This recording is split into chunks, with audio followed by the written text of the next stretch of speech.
Okay. So they're gonna start. Okay. Go ahead. Well, hello everyone. Did everyone have a nice holiday yesterday? Actually, all three of us were quite busy preparing this presentation. So I hope this 20-30 minutes turns out to be a really educational and an enjoyable time for all of you. Then let's start with a short question. How many of you are interested in politics? Yeah, that's what I actually expected. Let me put it this way. How many of you actually read the politics section in the newspaper in detail, or do you skip that part like me? I'm probably sure that everyone's like me, right? Well, to raise your interest in politics, we're going to start with a short pop quiz.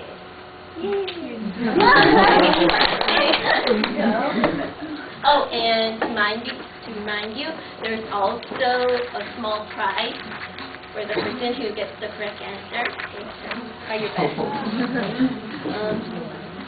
Number one, who was the first president of the United States of America?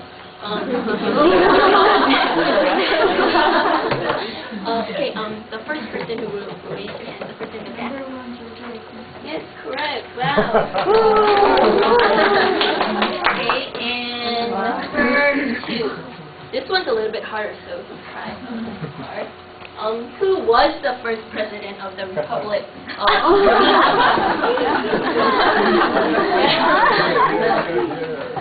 Okay, the woman in black. Number one. Number one. Oh, do you know his name? Yes, right. Really smart people today. And don't worry, we have two more questions left. Okay. Number three. This one's a little bit tricky. How many are there? How many are there in the National Assembly members? How many National Assembly members are there in Korea? Okay, yeah. There's only one person who's in Korea. Number four. Number four, right. 299 seats, right. And the last one is, what are the two political parties of the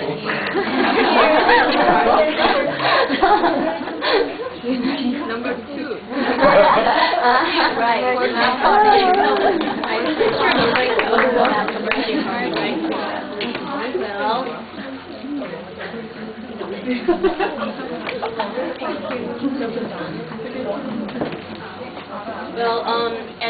as all of you might have guessed, today our topic is about government and politics in the U.S.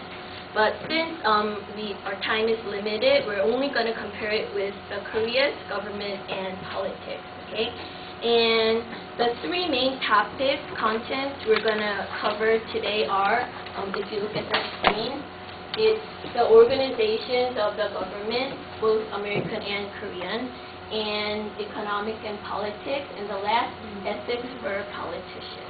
Okay. Now, may I have your full attention? Because today, for this presentation, I've invited the two most prominent politicians in the world. You won't believe who they are. Right? Now, President Bush and President No. Would you please come out and take a seat? Would everybody give them a big hand?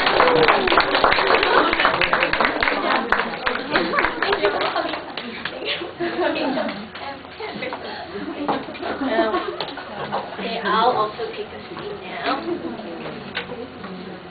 Okay. Now, thank you both, Mr. President, for making time for us, for helping us understand politics. And we know how busy you are, so before we go into detail, would you briefly tell us what's happening, what current events you're attending? So President Bush, we haven't seen you lately that much on TV. What's happening around you? Recently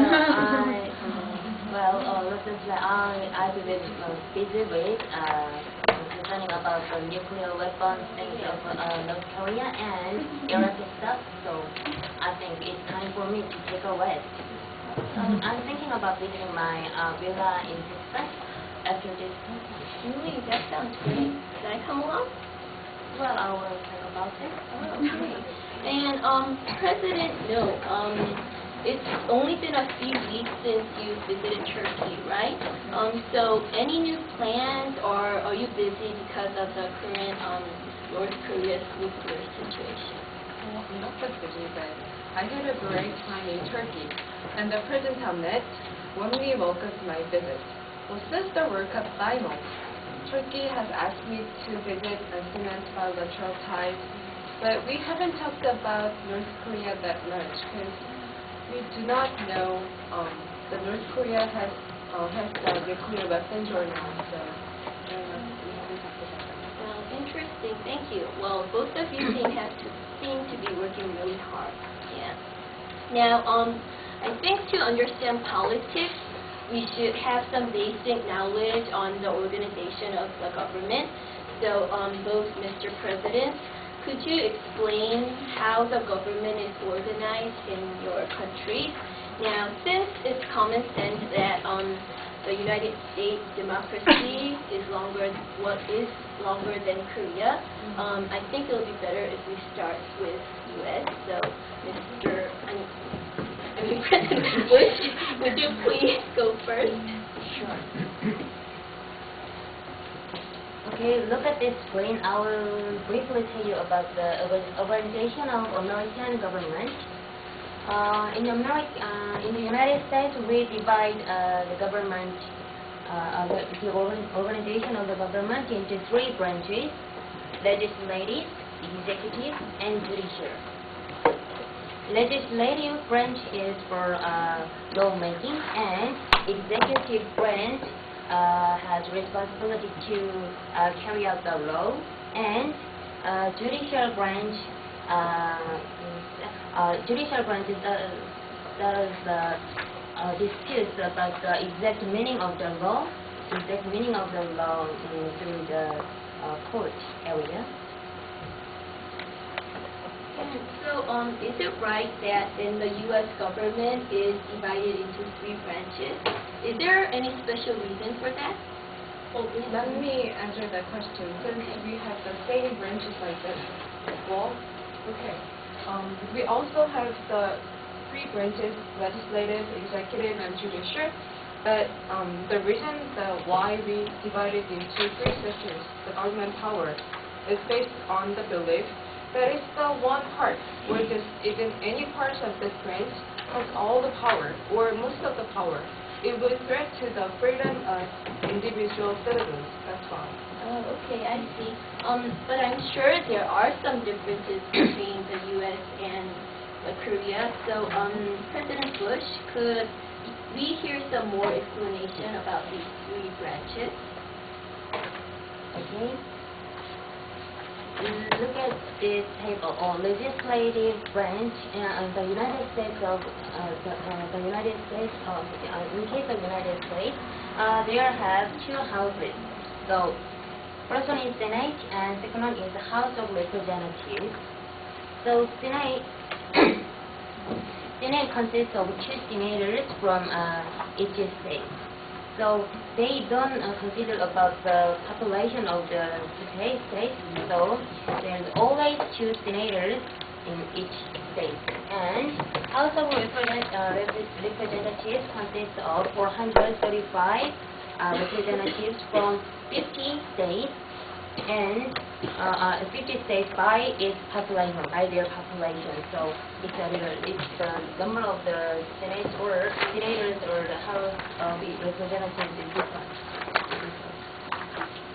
In that case, we have single House National Assembly, and this National Assembly is divided into four different sections. The first one is individual members, which is composed of 299 members, which you just said. And then The ruling party is Uri Party these days, and then the opposition party is GNP, which is Grand National Party. And then we have also the presiding officers, which means speakers and 2 vice speakers. And then we also have plenary and the committee. If I understood it right, then why is it the U.S. is divided into 2, whereas the Korea only has 1 single house? I'm sure there's an explanation, President Bush. Okay, I will explain about that, about the reason. As you know, the United States is a federal government. So, they need to give some power to the states, and then as well they need to the power to the whole country. So that's why they need 2 houses. So senators usually represent the state, and then House of Representatives represent the whole country.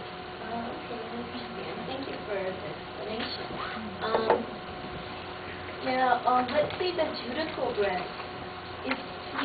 According to this chart, the judicial branch looks almost similar. I mean, are there any differences between the U.S. and the Korea's judicial branch? President No, could you explain first? Okay. Yeah. We have 3 layers, as you see up here. The Supreme Court on the top, and the next, the High Court, and at the bottom, the District Court. The Supreme Court, if a person sues, he starts from the bottom line. And if the person goes to trial and then get dismissed, he can go to the upper court. And they go to up and up and up like that. So, it's really similar with the United States, but we have 5 categories. So the higher is Supreme Court, and they also have lower national courts, which includes Court of Special Appeals, Court of Appeals, and Circuit, and District. And actually, we have a jury system. Do you have that? No, we don't have any jury system. But actually, there are 13 justices in the Supreme Court, and also we have a chief justice. And there are also family courts, and then patent courts, and administrative courts in the district court level. So maybe all the crimes will be solved in this level. Okay, so similar but quite different, right?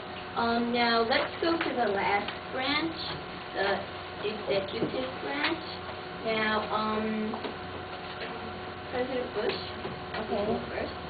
As you know, the president is the head, chief of the executive branch, and I have the members of cabinet who support me and who advise me to do advise me what to do.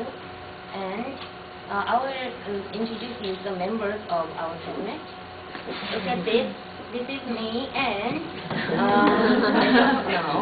this is Richard B. Cheney, who is vice president, and his Condoleezza Rice, who is the Secretary of the State, and Donald Rumsfeld, who's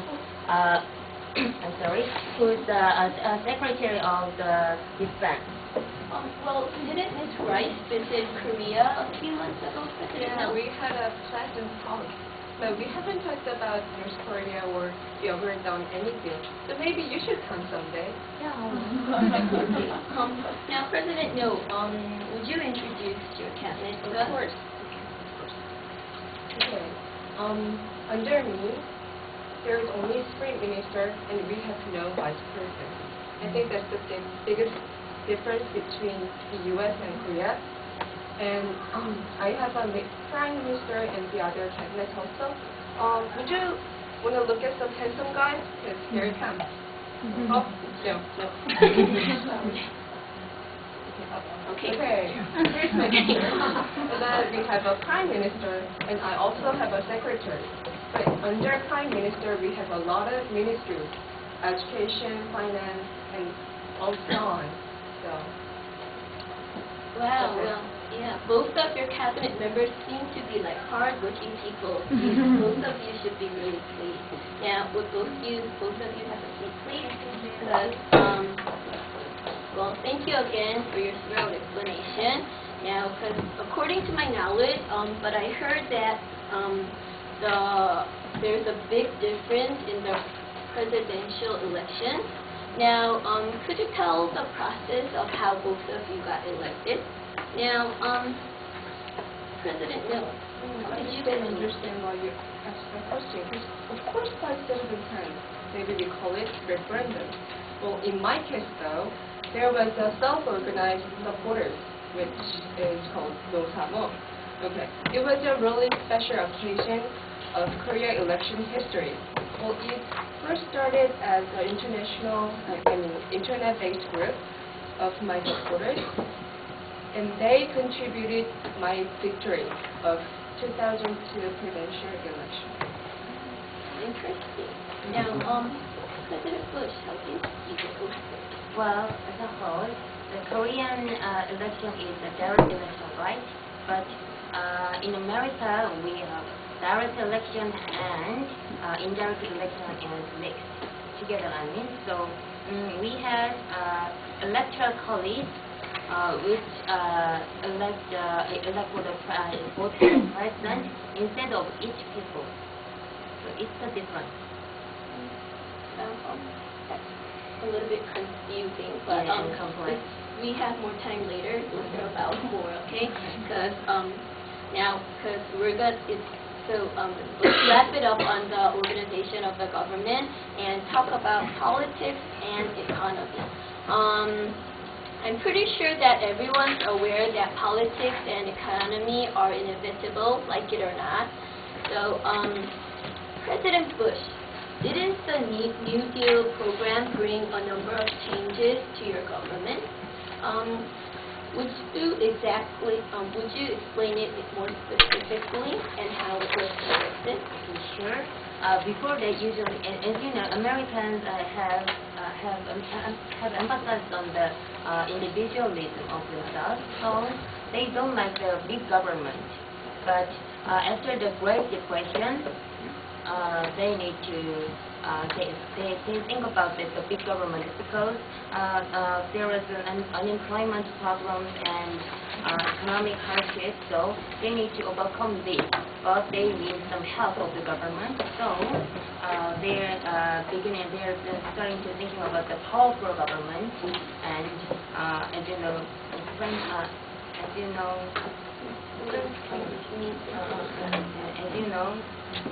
Roosevelt, the President Roosevelt, decided to start this New Deal program. Okay. It's a solution. So, New Deal program. Well, Yeah. I was interested in that New Deal program. Can you explain more in detail, like examples? Yes, well, the government provided payments for the retired person, or they check for the unemployed, and they sometimes provided jobs to unemployed. Have you heard of the Hoover Dam? Yeah, the movie Superman. Yeah, you got that. So the President Roosevelt decided to construct the dam to provide some jobs to unemployed. Oh, wow. What about Korea, President Yo? I'm sure you have a lot to talk about when former President Park was in power. Yeah. Well, as you all know, the economic level of South Korea in the 1960s, was similar to Ghana in Africa. You know that country, right? Well, while Ghana stands still, we achieved industrialization and democratization in 30 years. Well, yeah.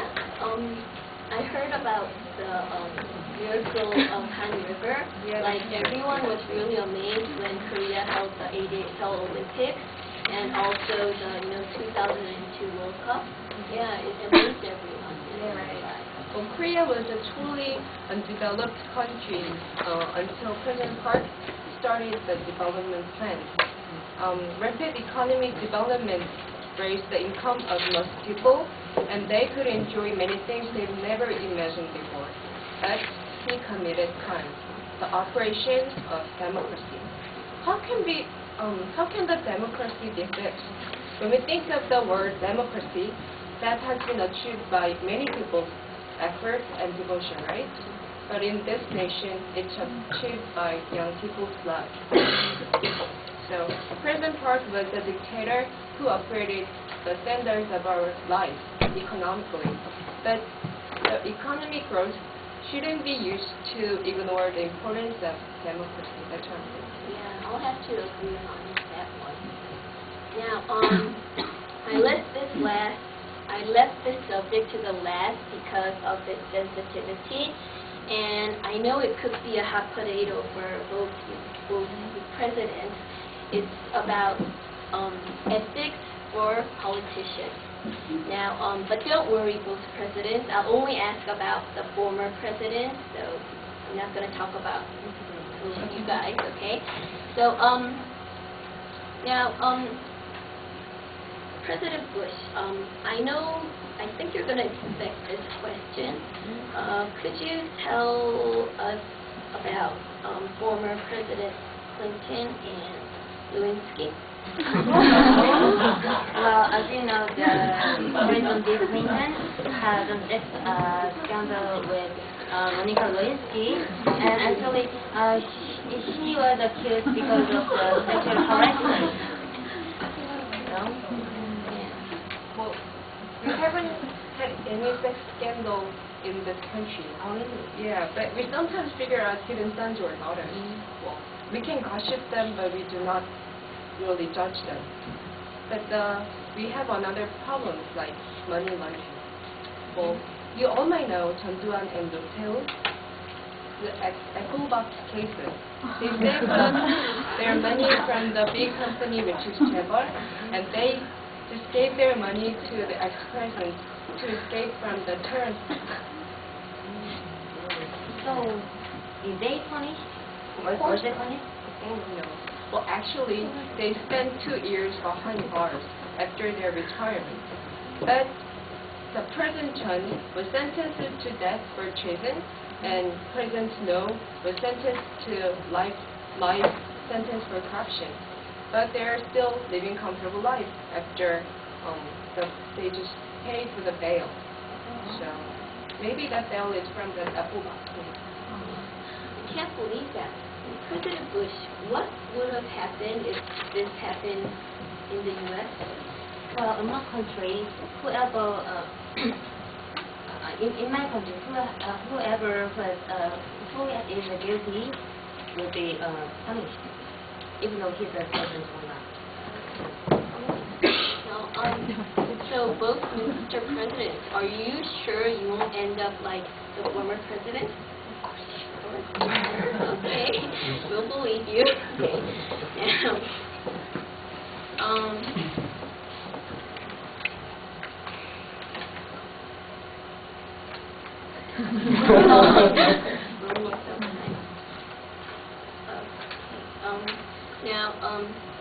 Now let's wrap it up. I think I'll wrap it up with this presentation with a short review. And we've learned of the 3 branches of the government, both Korea and USA, and their roles, the 3 branches' roles, and their similarity and differences between them. And although economic growth is necessary, it shouldn't be the purpose. The purpose should be the people. And it's needless to say that there a demand for a higher standard of ethics for politicians is needed. So to conclude, I'd like to add that the government should exist for the people and not for the government itself. Now, thank you so much, President Bush. President, why don't we all shake hands and end this presentation, okay?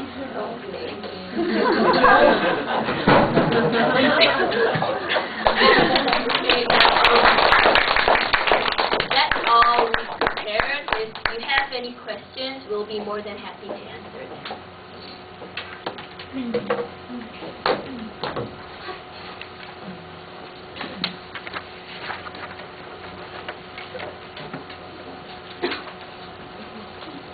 If you're going to ask questions, questions, we will ask questions.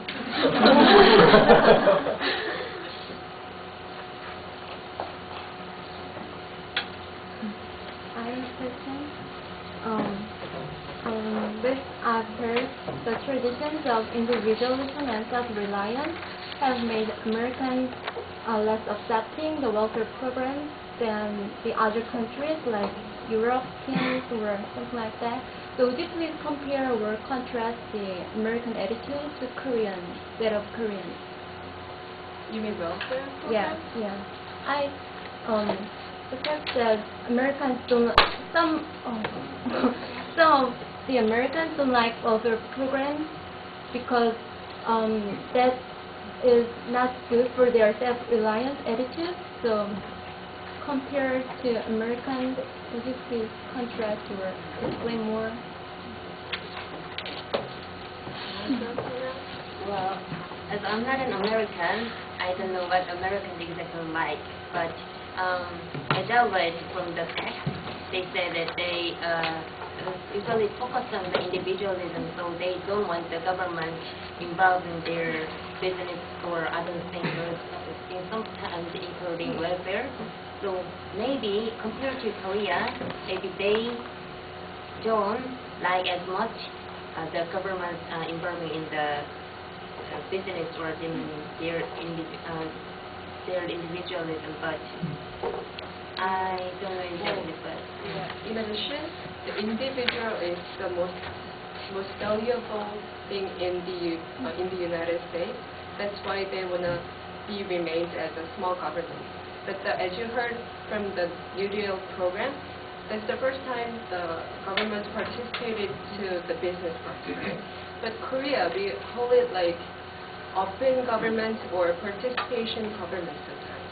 It's like the government is really related to the citizens deeply.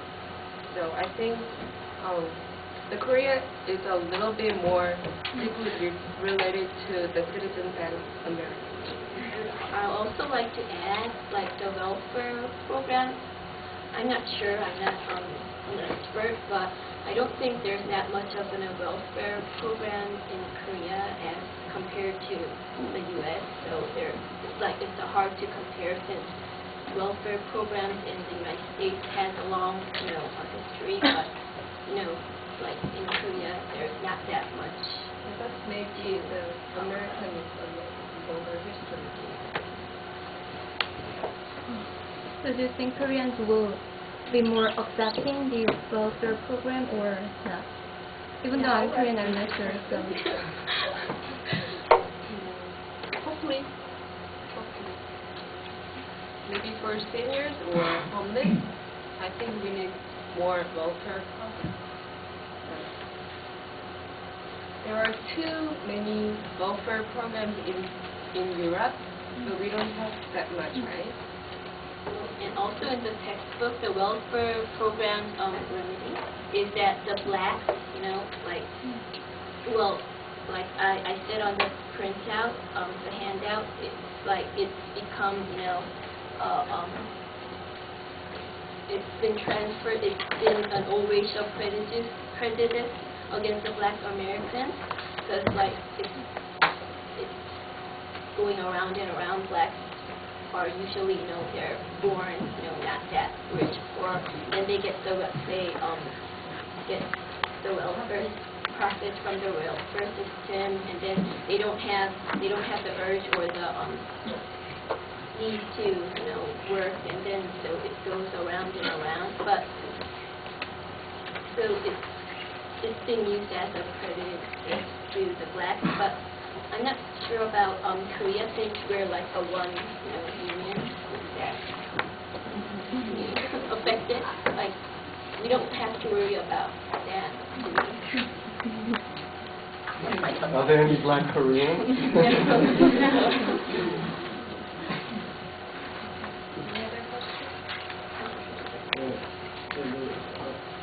You said about the ethics for politicians, the representative, as one example, you said about Mr. Former President Mr. Clinton and about two former president of our Korea. And there is, we can see what interesting is, but there is only one example. How about the common people, common politicians, for example, congressmen and policemen? What is the ethics there about them? Could you compare to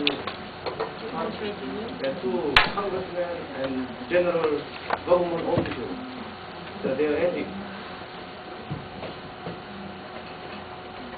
Actually, we have talked about that, but we kind of made a conclusion. It's hard to just choose some values, because the ethics of the politician, maybe the most important thing is they're just clean, right? Clean for their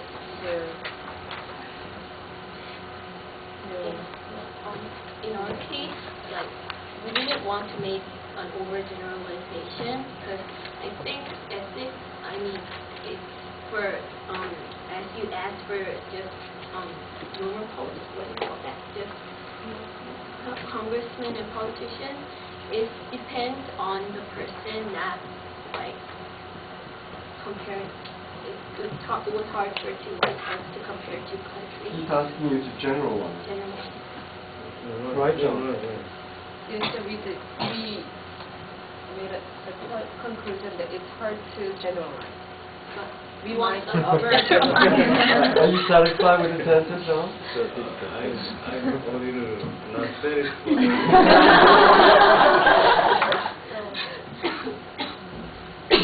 Maybe there are some kind of flashy funds from big companies, but the politician should not get flashy funds from them, right? And then maybe their daughters or sons or relatives, they should be all Korean, not have the citizenship from the U.S.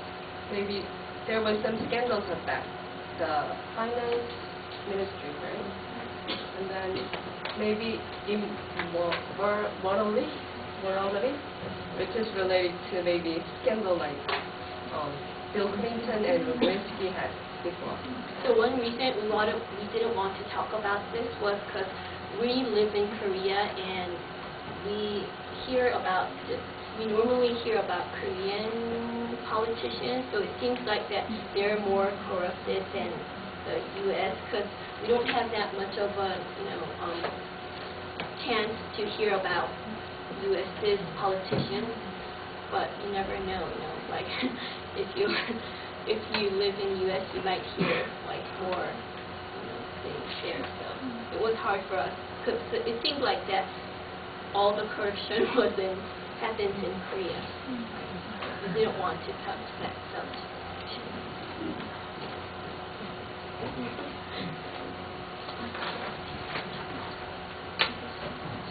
In the democratic system, Korea such as America adopted a school system together with merit system. Do you think school system is ideal and the school system is inevitable byproduct of democracy? What is that? Both systems? What system? School system and merit system. Merit Merit system and school system. Sport. Sorry, how do you spell it? S-P-O-I-L-S. Spoils. School system. Spoil system. Spoil? What do you mean by spoil system? Winner The winner gets all. Right. Well, is your question, the United States has a spoil system, the winner gets all, whereas in Korea the system is different? No. It's the same. So, I'm asking that the spoil system is ideal, and the spoil system is the inevitable byproduct of democracy. Right. So, what is your question? Is it a good thing or a bad thing to have a system like this? Is that your question? Yeah. Right. Good question.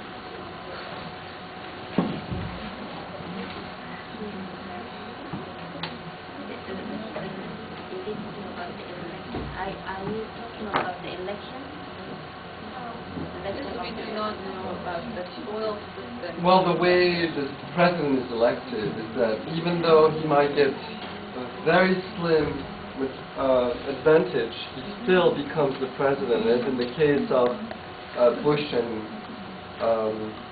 back in the previous election, who won by Bush and Gore, who won by a very slim margin. So is it a good way? Right.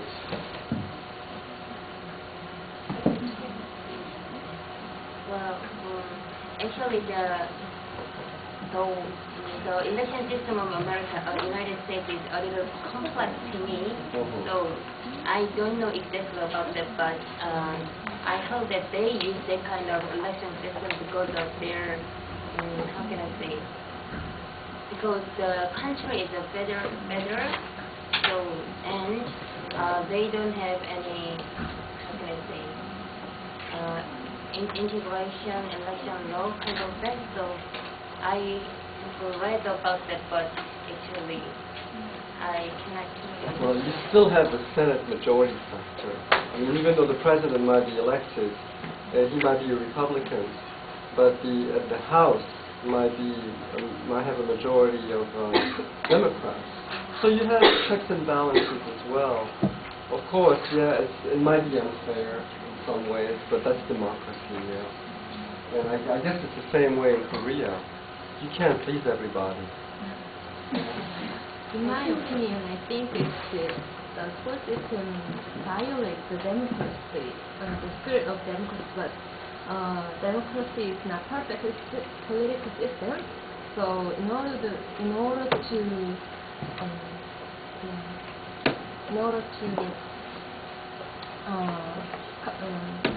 make up the weaker things of democracy, and in order for the unification of a country, I think it can be an alternative of democracy. I think that's the alternative of that referendum, which is elected by all the senators. That's referendum, and then spoil system is like if the American citizens elect for electors first, and then electors elect for president, right? So I think that's the only alternative.